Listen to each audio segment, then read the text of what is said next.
Guys, namili kasi ako ng mga bagong damit ni Kuya niyo sa Taobao kasi nga, makakala niya hindi ko siya pinapahalagahan.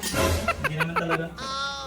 Pero siya, pinatry namin lahat to. Yung unang nilagay ko, mukhang waiter daw siya. Kuya kayo, nakahawak siya ng tray. Dahil guys, dito ka. Buti na lang, hindi puti ang kinuha ko. Waiter ka nga talaga kuman. Okay naman na, tanggalin mo na next. Pumapisa mo. Kuya. Next, ito. La. Nakakawanin, Diyos ko, Lord. Dito pa lang, hindi na kasha. Sabi mo kasi large cake. Oh my God. Ay, sayang.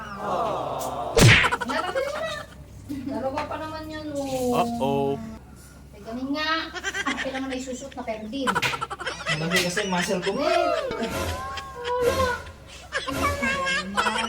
Pangasando na lang siguro ang pwede. Nyamot ka. O, di ba? Mas malawak to.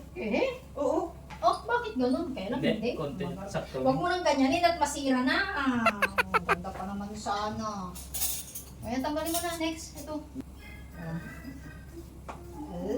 Parang sakto lang. Wow! Woo! Bagay. Bagay. Ay. Woohoo! Pasok dito. Anay! Nam! Ano kaya? Hindi ka. Ganyan mo na.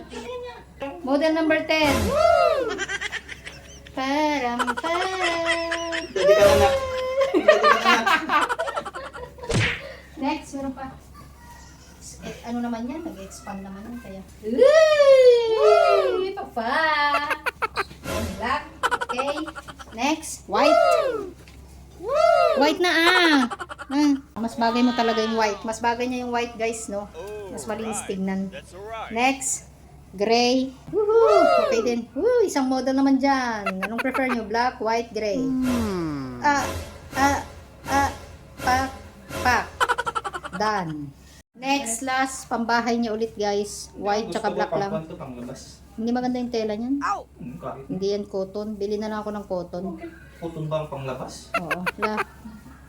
Ayusin Wala, mo. may na to eh. Kitang-kita yung utong niya. Kasama ba?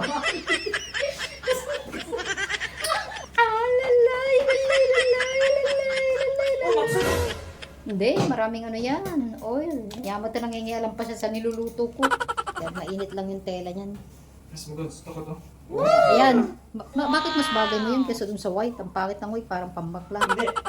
Yan. So far, mas marami naman yung kailangan ulit natin bumili ng bago. My God! Ano ba yan? Tuwan-tuwa na naman siya. Brief ang sunod natin bilhin. Tama na!